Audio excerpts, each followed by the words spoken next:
Building. Y'all heard what I said, wrestling podcast, Diesel D, Telp, and they don't want none.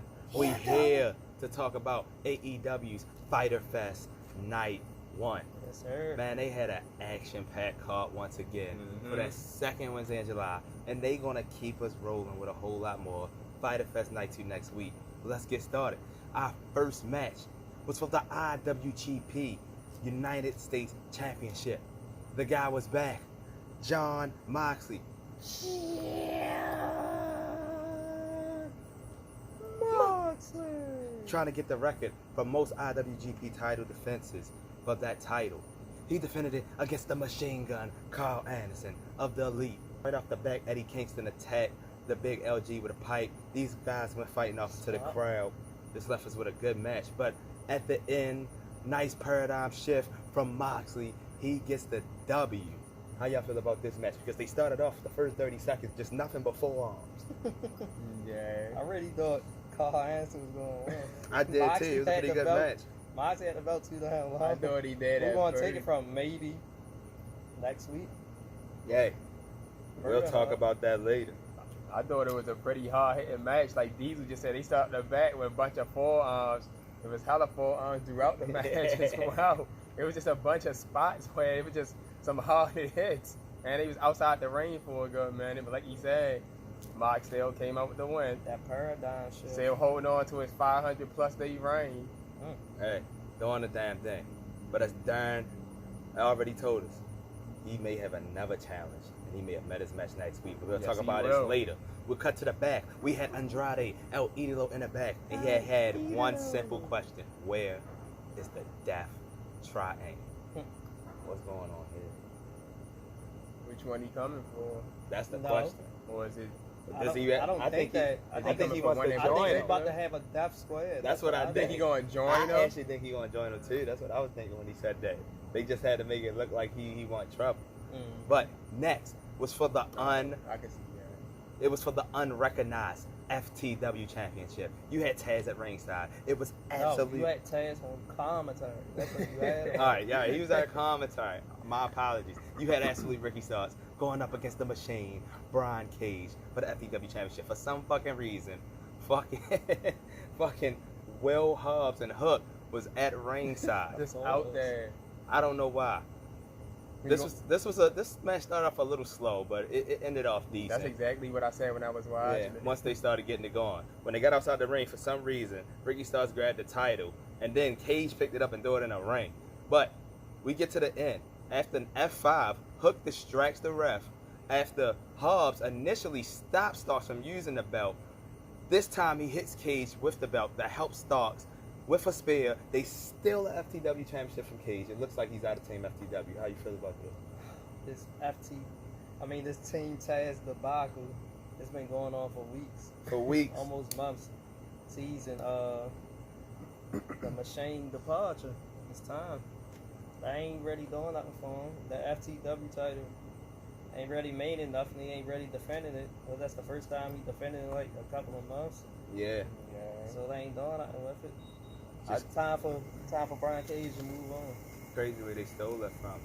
I think that was the best thing for Brian Cage. Yeah, so he can go on a guy's singles run. For him to break away from Team Taz. And like Darn was saying, the FTW hasn't mean anything. And when I was watching, I even told you that.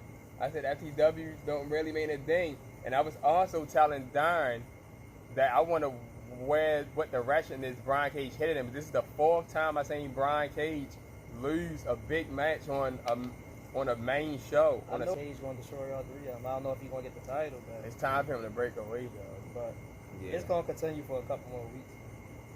This Team Taz. Yeah, the way he lost, the way they all turned against him and hit him and they hit him with him with the title. You can see Powerhouse Hobbs smirking. It was smirking. It was all a ruse. Like it was all planned. It was all planned. And like he was stopping Ricky Starks from grabbing the title. Taz act like he don't know what's going on. You heard what Taz on commentary. But hey, next we had a passionate ass American Nightmare. And I love the way these guys promos. Cody has been working on his promos for years, and it's just a beautiful promo. He confronted and he called out Malachi Black. Malachi came out on the screen. Cody said, I don't want to hear that shit. I want to fight you now. He was like, I was hoping you said that. Next thing you know, lights out, Malachi's in the ring. They get to the tussle. They get broken up. But it was interesting the way they brought the art to work. Cody with the bleach blonde hair, all white suit. Malachi with the all black suit and the black. It was like Angel versus a demon out there. How y'all feel about this confrontation that's coming Nice. We'll wait for this match. Yeah, this is Gonna going be a very good match. It's a nice way to bring Malachi Black. You know what was funny? When them referees came hard last in the ring to break them up. Hey, that was a pretty interesting segment, and I liked it. We cut to the back. You see Santana and Ortiz. They confront Tully. They like they about to tear Tully ass up with a crowbar. It ends up being fake plastic crowbar. They said next time it won't be. They respect their elders. Tully said, I'm going to get my boys, and we're going to get you. Hey. This pinnacle and the circle shit ain't ending no time soon. So I ain't even gonna talk about it because it's more to come. But next, you had the big confrontation everybody's been waiting for. Hangman Page in the ring with Tony Schiavone, my man Schiavone. Hey, he calls out Kenny and says he wants the title match. The whole elite comes out. All the boys except for a Machine Gun because he got his ass whipped early. But for some reason, Matt jumps in the ring, starts talking shit to Hangman. He smacks his ass. Next thing you know, the whole elite confront the ring. Kenny's trying to sneak him, and the whole damn Dark Order came out there. Hangman said, I want the damn match. Kenny said, you're not getting a match. But you can have a match, 5-on-5 elimination. Do you want it? I want a title shot if we win. And I want a tag team title shot for my boys. So Kenny gets in the ring and said, but what do I get? If we win, y'all don't get shit. And you gotta go home and tell your ma and your pa that you're a wrestling tragedy. How y'all feel about this segment? Interesting. I think the Dark Order need to win this match. I agree. I feel like it's imperative for Dark Order to win this They match have to win. because this has been an intriguing storyline over the past month for Heyman. Yeah. It makes no sense if Heyman doesn't get to get that title shot next. And especially since all this stuff they talk about, since he claimed, is he with the Dark Order, is he not with the Dark Order? Right. And then he just put them on the line, He basically. said the Dark Order is not backing down from a challenge. That sounds like he's with the Dark Order to me. Yeah. They're going to get y'all a title shots. Next, we cut to the back. You have the Ayatollah of rock and roller. You have the Alpha. You have Y2J, Chris Jericho. He's in the back. He said he's ready for the labors of Jericho. First he has Sean Spears, and then out of nowhere, he gets hit in the throat with a chair. The chairman comes down, MJF walk in. They attack his arm. He has Spears next week in his first match. This was a low blow on Jericho. It was. But it don't matter. Jericho and 5. Jericho and 5. I like it, damn it. I like it. Y'all heard what he said. Jericho and 5. He gonna get it done. Regardless of what happens, he gonna find somebody to come out with all 5 victories. Yes, sir. Next, we had a damn good match between two 20-plus year veterans. You had the leader of the Hardy family office, Matt Hardy, going up against the man that outworks everyone, Christian Cage. He was in the building. This was a damn good match. Christian had a whole bunch of high-risk maneuvers, jumping from the outside. We got a frog splash. We got a super press from Matt Hardy. But at the end, my man Matt Hardy locked in the leech, and I guess Christian was supposed to be passed out. The longest 10 count I ever seen in an AEW wrestling match. This man, Christian, finally jumps in the ring, and then just reverses a botched twist of fate for a kill switch, gets the W. But besides that, it was a damn good match. How y'all feel about this? I think this match was long overdue. It For was. the two guys that kind of got pushed out of the way for the other two guys to become stars. They had to leave that wrestling to become stars and other. Now they finally got to fight each other on a big stage. Yeah. Ready to not prove who's better, but to show that they could be as big stars as the other two. And being on AEW at this stage of their career, that's exactly what they got to show. And They still both show 45 that plus they years got it old. and could fight. Yeah, exactly. But after the match, Private Party came out there ready to beat up Christian. Luchasaurus and Jungle Boy came out there just to have his back. And then Christian got up on the ropes Luchasaurus got up on him and picked him up, and Jungle Boy looked at him like, the fuck is you doing? He gave him a look. He was concerned. Yeah, that was a very interesting piece. Yeah. Next, you had your All Elite Wrestling Women's World Champion, Dr. Britt Baker, DMD. She came up there. She has her match coming up next against the native beast, Nyla Rose.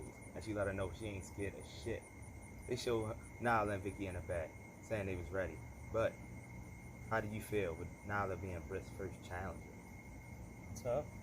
That's a tough one. Nyla really at the top. Yeah, To fight her in her first challenge. that's gonna be big. But But Baker said she's the best woman wrestling, professional wrestling, taking on Nyla Rose. I still got That's a Britt good winning because I don't think she's challenge, gonna lose the title that quick. But it's bad, almost bad on Nyla Rose because she just had 2 more title shots before this. And now what if she Exactly. loses That's again? exactly what you told me Again. yesterday. yeah, like how many title shots are you gonna get And in not the win. Yeah. Like she, you gotta. Like Braun It's like I was Strowman. about to say she's looking like the female Braun Strowman. Like you can't be making her come out there so dominant and then she loses. She get these title matches. We had a singles bout between Yuta Wheeler against the Spanish God Sammy Guevara. It was basically in Texas. He had all the hometown love. This was a nice, decent little contest. At the end, with the GTH, Sammy Guevara gets the W, and he needs it to keep his thing going. How you feel about it? Yeah, it's just a throw-in match. Yeah, it was a nice throw-in match. That wasn't the That's only basically throw-in what match, it was. but as it was a throw-in match. Decent showing to get something on the card.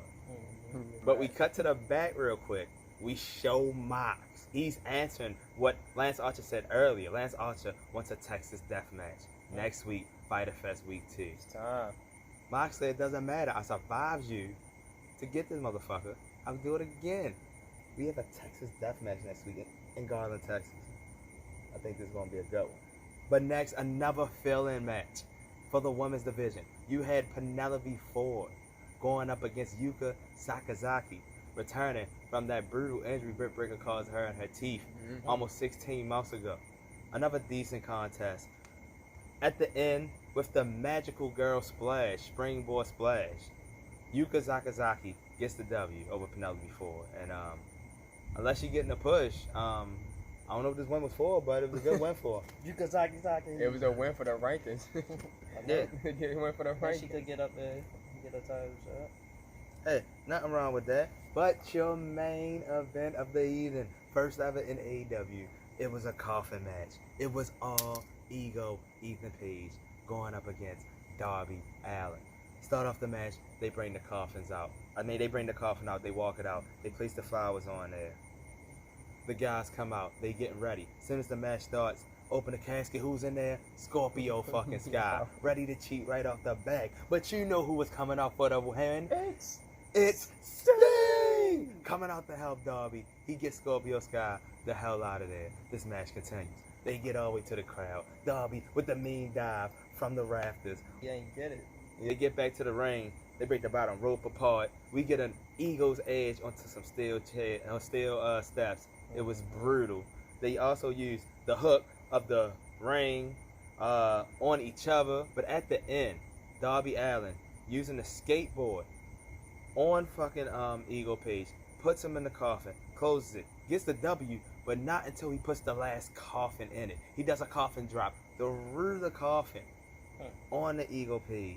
That's how we end the night. How you feel about this? Thought the match, Darby Allin came out there, some kind of thing strapped to his back, but still did a coffin drop straight out the back. Sting missed a Stinger splash in the audience. The Page used the hook. It's like a dog collar. On like his necklace. Yeah, and poured it down. It was a good match, but and guess what? Ethan Page actually dominated probably like 70% of the match. You know how resilient Darby Allin is. The man gonna take them bumps and bruises. How do y'all feel about Fyter Fest Night 1? Pretty good. Night 1 was pretty damn That good. was pretty damn good. AEW, they doing the damn thing. Y'all heard what we said, y'all. Y'all heard what we said. Been out July strong. Fyter Fest Night 2 next week. Be ready for it. From Diesel D, they don't want none. Tell. This is your Heard What I Said Wrestling Podcast. I heard what we said. And we out of here.